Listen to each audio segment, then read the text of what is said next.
The Tom Flowers Cricket Coaching Podcast, brought to you by Bespoke Cricket, Rutland's premium cricket brand. For the best bats, pads and gloves, check out bespoke-cricket.co.uk. Here's what's coming up on the podcast.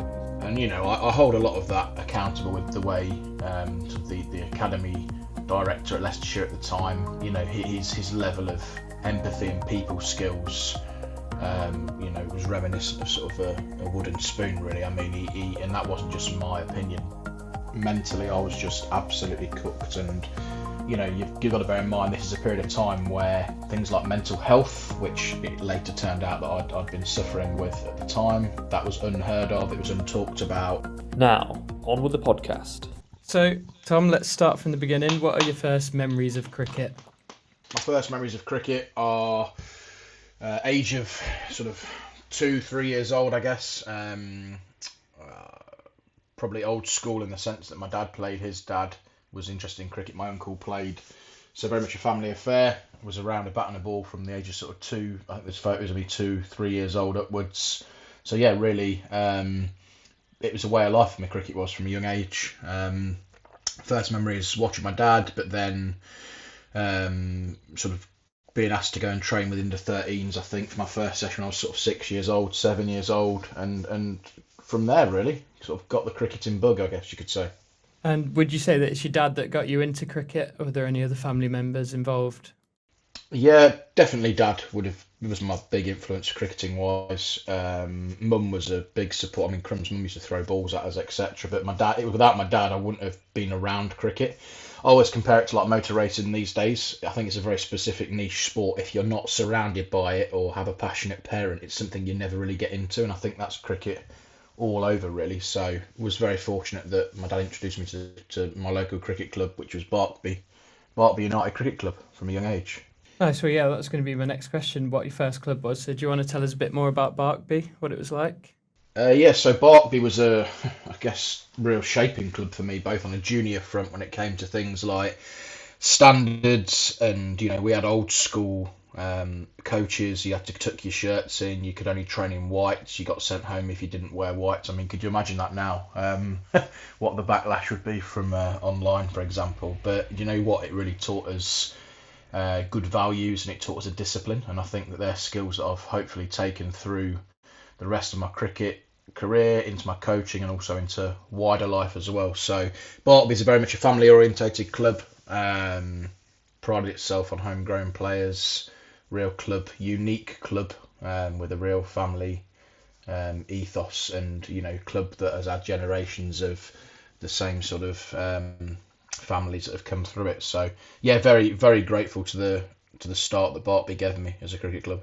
So you must have had plenty of idols at Barkby itself, but did you have any sort of cricketing idols from the international stage that you used to watch on TV? I think with myself growing up at Leicester, it was in the early days sort of Darren Maddy. He was sort of classic, really, Leicester lad. It's the sort of local hero story, really. I sort of based the way that I played and the way I viewed the game on how he operated. Obviously, he went on to play a Test match for England, which was great. But in the latter years, it became sort of Paul Nixon, purely for his professionalism and the way he went about the game. And then I'm fortunate I've still kept in touch with Paul even to this day on a coaching front, and he was very much a key influence and mentor in the early days for me as a player.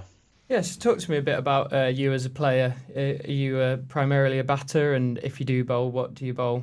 Yeah, so I mean, I retired 5-6 years ago now. Was an opening batter. I guess you'd say in my early years quite a traditional batter. When sort of championship cricket, longer format was prioritised. When I was coming through, it was only really sort of T20 at the top end that had been influenced. You didn't really have sort of county age groups playing T20s. It hadn't filtered down.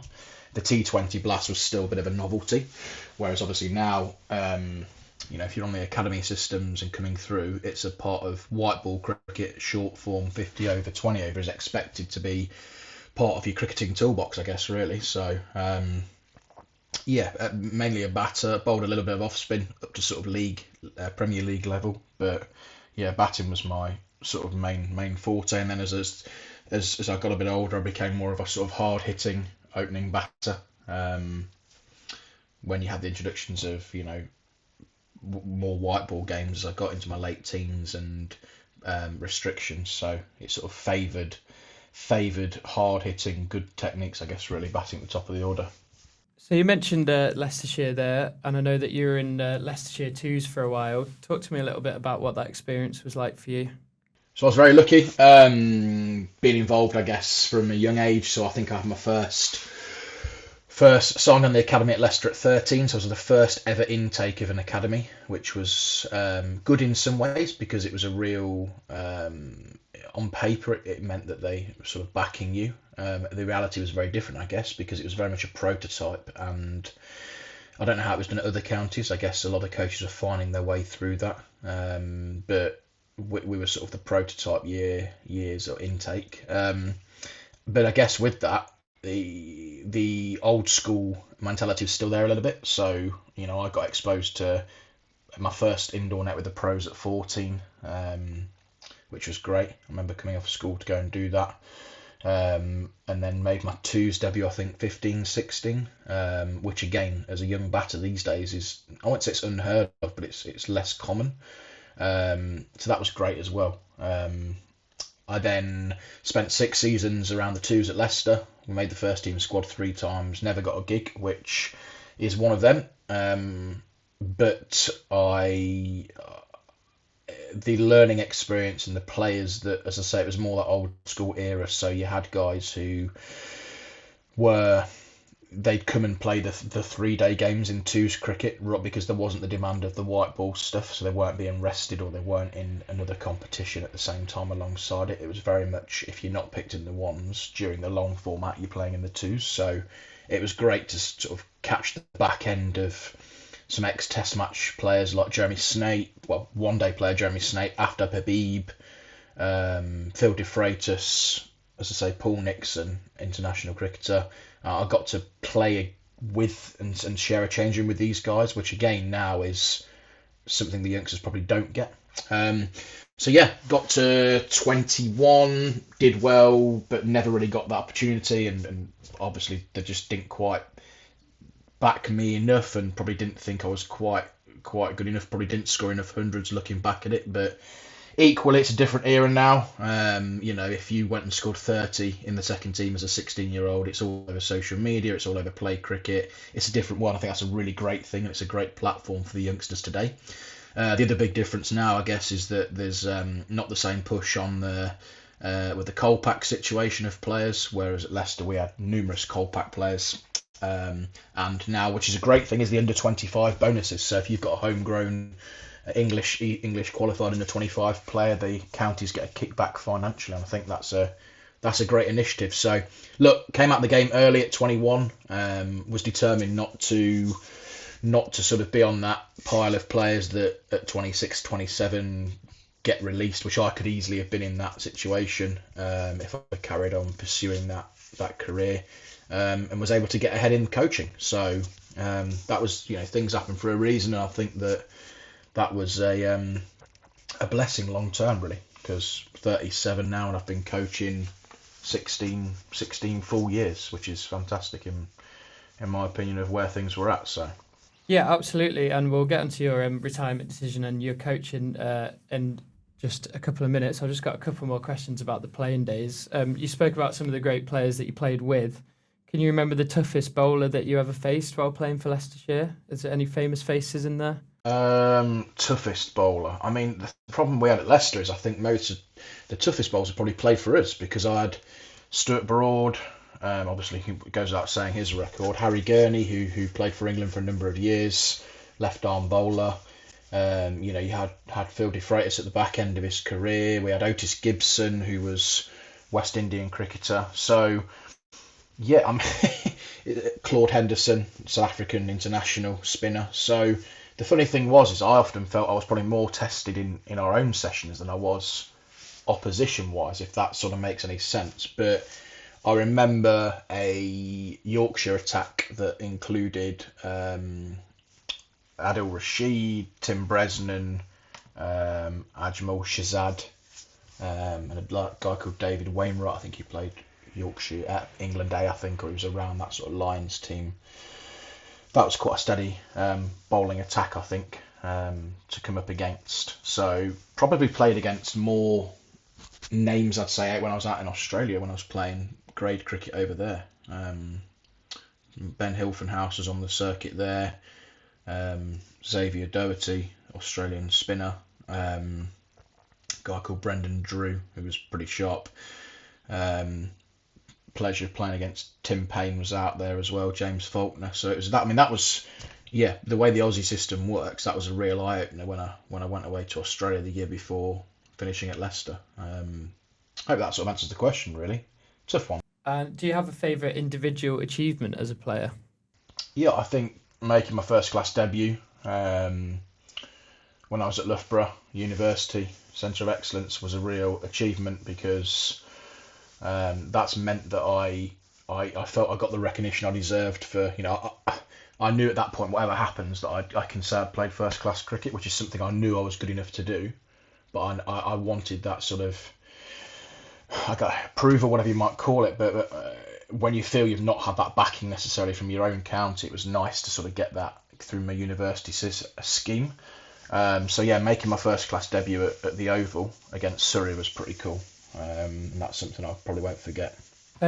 You alluded to it a little bit before with play cricket and stuff, but with how the landscape has changed in the years since you retired, do you think that in the modern game you might have been more likely to get a professional contract with a county?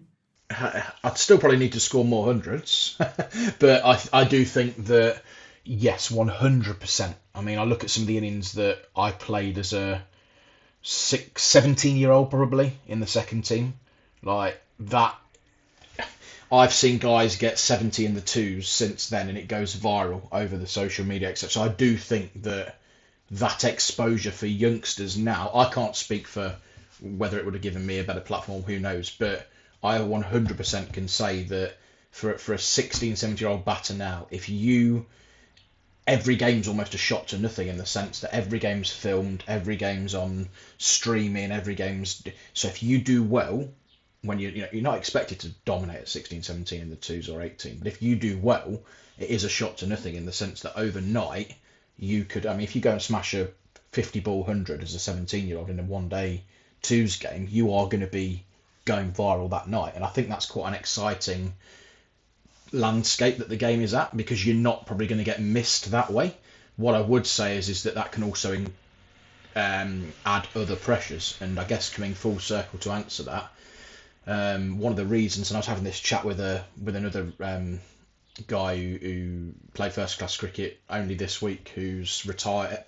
He's not playing first class cricket, he's playing for a club side still, Premier League cricket, and he's played a lot of first class cricket. And I was just saying about, I don't miss, in the early days of starting the coaching business, I don't miss your clients or your players checking in on you and how you did at a weekend, because that's meant to be your downtime. That's now no longer a job or an income. It's not a career. It's what you're doing in your social time. And I do think there is a different type of pressure now on guys that are exiting the game or retiring or moving careers or whatever, because you almost feel that cricket is a game of numbers and it doesn't tell the true picture. And I certainly feel, and maybe it's just me, but I would feel quite a pressure now, I think, knowing that you're going to be judged as a cricketer, even at 37, which is probably in my head, but with things like play cricket and all the stats that are available at the click of a button. So hopefully that sort of gives you an insight into that. Yeah, definitely. So you've already mentioned sort of some of the reasons why you chose to call time in your career and go into coaching, and you've also said that you're happy that you did and it's worked out very well for you. But was it a difficult decision at the time? And also, how did you know that you wanted to be a coach? I've always come back to this view that you make the best decision you can at the time with all the information and options available. And I was pretty downtrodden and beaten, and I did not. You can only take sort of rejection and a lack of backing and And I hold a lot of that accountable with the way sort of the academy director at Leicestershire at the time, his level of empathy and people skills, was reminiscent of sort of a wooden spoon, really. I mean, he and that wasn't just my opinion, but I think when you're a player who needs a bit of nurturing and a bit of an arm around or a bit of confidence giving, that's something that I didn't have at the time, and that you can only take that, I think, for so long if you're that type of player. I probably wasn't tough enough mentally to give myself that kind of talking to. So, but equally, there's been some great players who have needed close managing, who coaches haven't given up on. But I do think that getting to that decision was tough at the time. But it was also a reflection, I guess, of my character, which is right. Okay, so my overriding view was I was determined. Two things. I was determined to make sure that my next stage of my career, I made it work and put all my efforts that I had in my mindset from my cricket into that.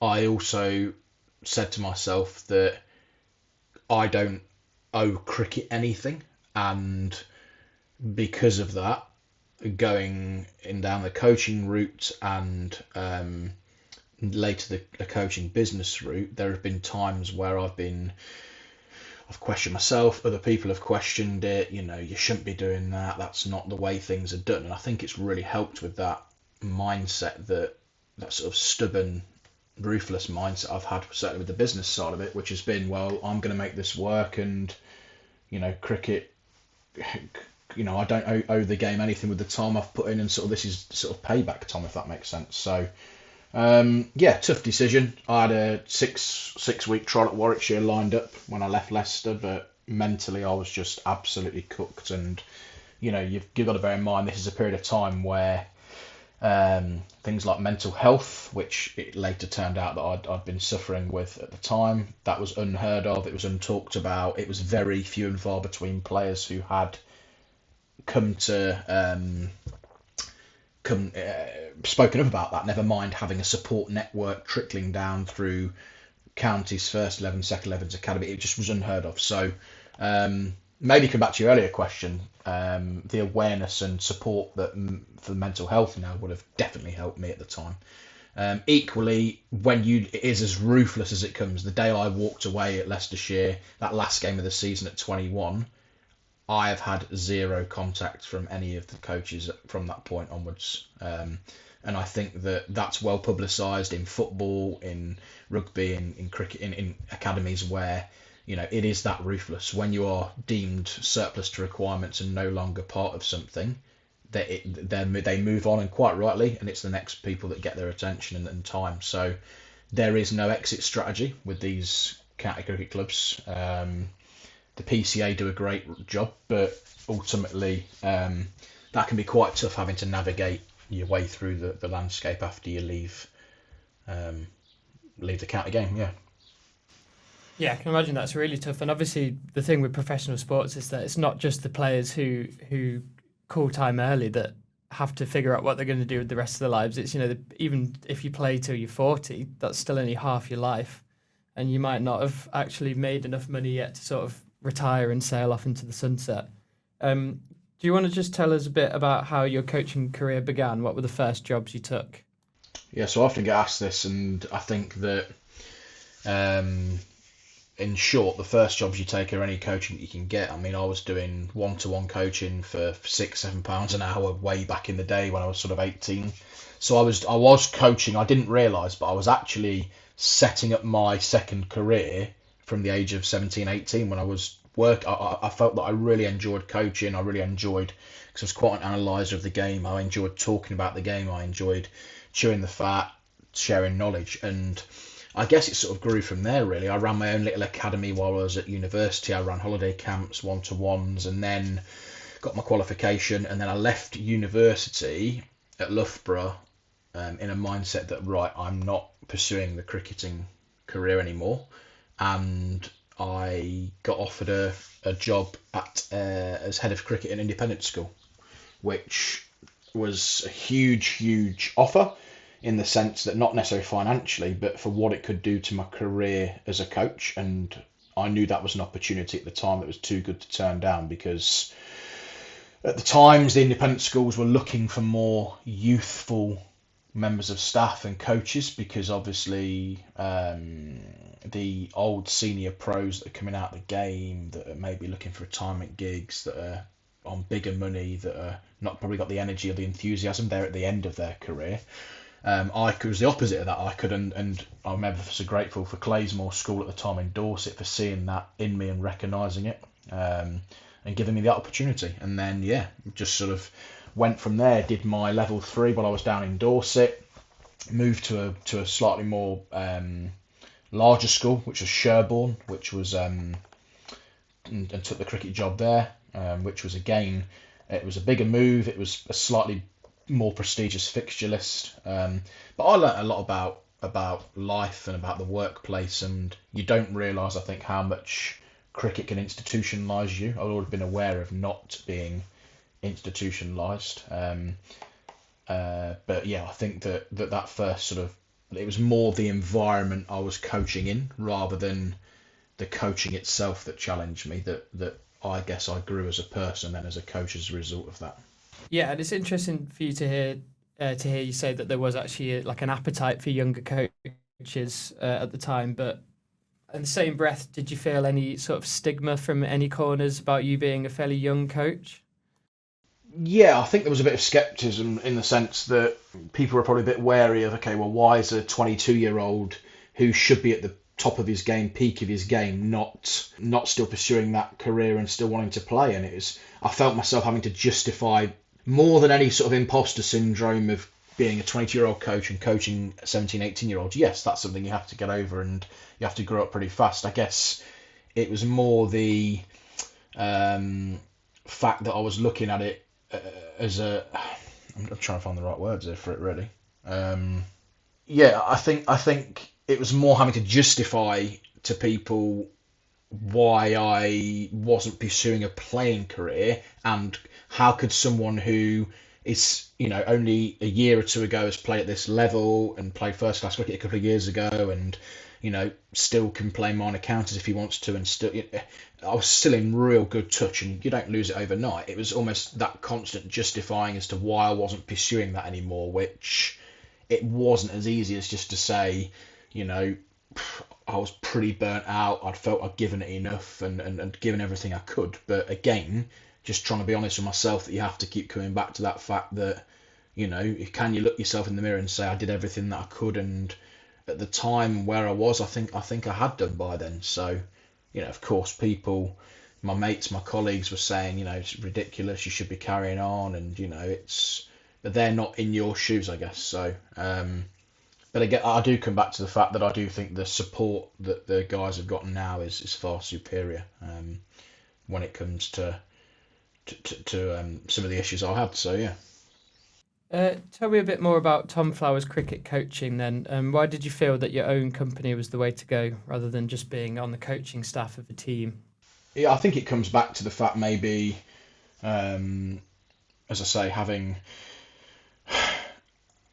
seen the way that counties will treat people at times, and that determination that lightning's not gonna strike twice, if that makes sense. So I didn't want to be at the at the drop of a hat, the beck and call of a county cricket club again. I'm not sure I could ever face that. I mean, if I did go back into a county, it would be on my terms. If I ever went in back as a coach, and it would be very much to suit me.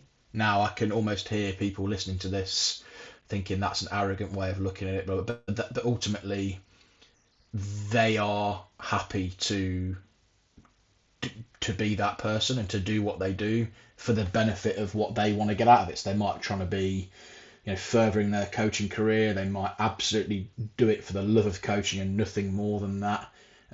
For me, it's an absolute passion of mine, which I get paid to do. But everyone probably has got a tipping point where if you're not getting paid what you feel you're worth to do, even if it's your passion, you're still then, you still have to be driven, I guess, financially to want to make a living out of it. And for me, it's dead simple. It's about stability. It's about that regular income, and also being true to myself and getting paid what I believe I'm worth. And counties, I don't believe are able to do that to many coaches that see themselves as pathway or academy coaches. They're over reliant on what I call sort of volunteers, people who are giving time. Some people call them tracksuit wearers, whatever you want to call it. And let's be honest, pathways wouldn't run without them types of characters. But when you start talking about this as your full time, not a summer job, not a university job, not a graduate job, not a supplementary income, when it is your full time job and you are coaching in October, November, February, the reality sets in that, okay, a lot of guys will see the county coaches middle of the summer, it's sunny, it's great, they're out, but there's a reality to it, and it isn't all as glamorous as it looks. So look, I guess in short, for me, I can earn a lot more money, I can get a lot more job satisfaction, I can also make more of a difference because I'm coaching and I'm under my own leadership and my own directives, and I can take players in directions that I want and shape them and have a real big impact that I probably couldn't have if I was working at a county right now. So, but that's never say never on that, I think. What, in your opinion, makes someone a good coach? That's really simple for me. I just think just being a good person and just absolute first class people skills would be the big thing for me. It's a people's game, coaching is, and that ability to relate to different people on a number of levels. Those that maybe think they're above you, those that you can get onto a level with, or those that perhaps don't think a lot of themselves. How do you try and get yourself, how do you pick them players up equally? How do you pull players down a little bit? And then, first class communication looks also like how you engage key stakeholders, keeping parents, schools, players all in the loop so you're all on the same page. But the big thing for me is you have to be a confidence giver, however you do that. And that isn't telling players, that's not necessarily telling players that they're doing something well when they're not. I don't mean that. But to be a confidence giver, I always think that if you take improvement and break it right down, you might have a season of improvement, you might have a month of improvement, you might have a session of improvement. So I work on a session by session basis. If a player can leave one of my sessions feeling more confident than they started, then that's progress. And it's not just to say that they have to have a great session, it's not about that. But if they don't have a good session, the art of coaching then is them going away knowing what they need to do and feeling confident in what it is they need to do to get it right. So confidence can be instant confidence, how they're feeling about themselves and how they've done in that session, but also if they can't have confidence from that, can they have a confidence in what it is they need to get right? And I think that too much of that doesn't happen. And I guess as a player, having had very little of that, I really value that side of it, of making sure that players feel good about themselves and feel confident in themselves, because I think that's the best mindset you're going to have to succeed at cricket. It's a very lonely game, a very isolated game, cricket, and can be a very mentally taxing game. So if I can just offer players 10% more confidence than they came in with, I think that's there's obviously the rest of it's technical game, there's knowledge, but you're saying to me what makes a good coach specifically. I'd hope by level 3 or 4 as I am, you should know how to coach the technical side. So hopefully that makes sense. Yeah, no, absolutely. And I think a lot of the things that you've just said apply not only to being a coach, but to being a boss, which you obviously are now with a big team underneath you, including lots of coaches. And I'm sure they've all got their own methods. So I wanted to ask, how much of a hands-on approach do you take to your coaches' methods, or do you allow their individual styles to flourish? There's absolutely, a coach has to put their individual stamp on things, but there are fundamentals, I think, as a leader, leading by example, setting the right environment, standards, expectations, all things that have been very transferable from my playing days. Preparation, the old saying, fail to prepare to fail. I do think, don't ask others to do anything you wouldn't do yourself. I'm very old school in that sense. Sweep the sheds, I always say to my guys, there's no job you can do that I've not done myself. Not that I need reminding of that, but if the bins need putting out, if something needs sweeping up, you get it done. And for me, that's I guess I'm an old school leader in that sense. Now, the challenge I often find is there's a modern individual, there's a modern coach, and I've probably got better as I've got older in flexing a little bit when it comes to traditions and standards and things like that. So it's about finding a level and what makes my coaches tick and what their motivations are. But yeah, we have a very simple philosophy at Tom Flowers Cricket Coaching, which is we get the guys working hard, but they enjoy what they're doing. And as I say, they go away with clarity, they go away having improved, and they go away enjoying the game. And it's not just Tom Flowers Cricket Coaching that you're involved with these days. What other ventures do you have, and why did you think it was important to diversify and offer not just coaching? Yes, we've got a number of ventures. I've got a group of companies. I've got an indoor cricket centre, Rutland Cricket Centre. We've got equipment and clothing brand, Bespoke Cricket. We also do a business support and advice program. So I will mentor, which again is a type of coaching. I will mentor business startups. I've worked with cricket startups. I've worked with multisports. I've worked with a football company. I've worked with all different types of startups. And that's something I offer, be it an initial assessment and business plan or ongoing support. So again, that's just something that I've found when you group the businesses together to be able to sustain a 12-month-a-year cricket operation whilst employing 5 other people. You have to make sure that you're diverse if you're going to run it on the scale that we do. But look, it works well. We've firmly positioned ourselves I was saying that in the top 5 independent companies in the country. If you're looking at scale alone, I'd like to think reputation as well, but that's not for me to sort of answer that. But yeah, it's a constant challenge, but it's something that, as you say, running a business and also coaching cricket, I do think it's the best job in the world. It's a fantastic way to earn a living and has lots of job satisfaction, I'd say, which is something you don't often hear now. Yeah, we're almost out of time, but there's a couple more experiences you've had that I'd love to touch on. So you've worked as a coach for England men's learning disability side. Could you talk to me a little bit about what that experience was like? Yeah, I had 6 years at the ECB. The coaching side was great. I really enjoyed working with some very, what I'd say, marginalised players who maybe have struggled in mainstream cricket or equally are misunderstood in mainstream cricket, but can very much hold their own and have maybe just been looking for a purpose within the game and a place within the game. So yeah, the disability side was fantastic. We worked with the learning disability. I mean, I coached guys in there who were playing Premier League ECB cricket, who had played county second 11 cricket, minor counties cricket. The array of players that we had in that was fantastic. I did 6 years. I did 3 tours, I think. Went to Australia, went to Holland, Spain. Fantastic experience. Met some great people. We got presented with a trophy at a Test match at Lords and got to do a lap of honour on Sky. That was pretty cool.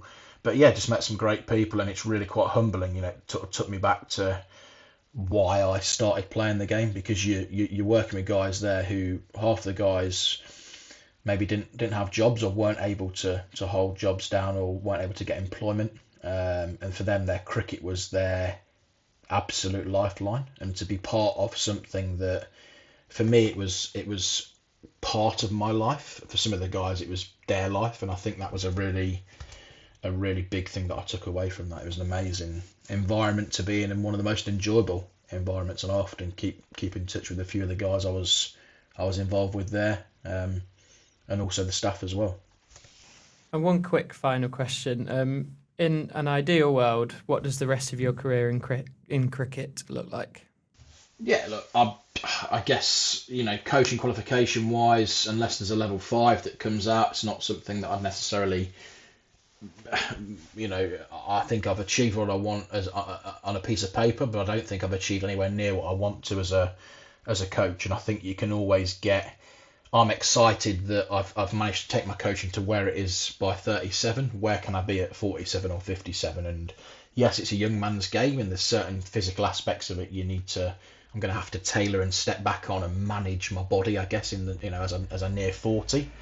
But what the future holds, I'm unsure. I love what I do. I'd love to continue what I'm doing, and whilst people support that, and our customers and players support that, I'll continue to make an impact daily with hundreds, if not thousands, of individuals every year that we can influence. So longer term, I don't know.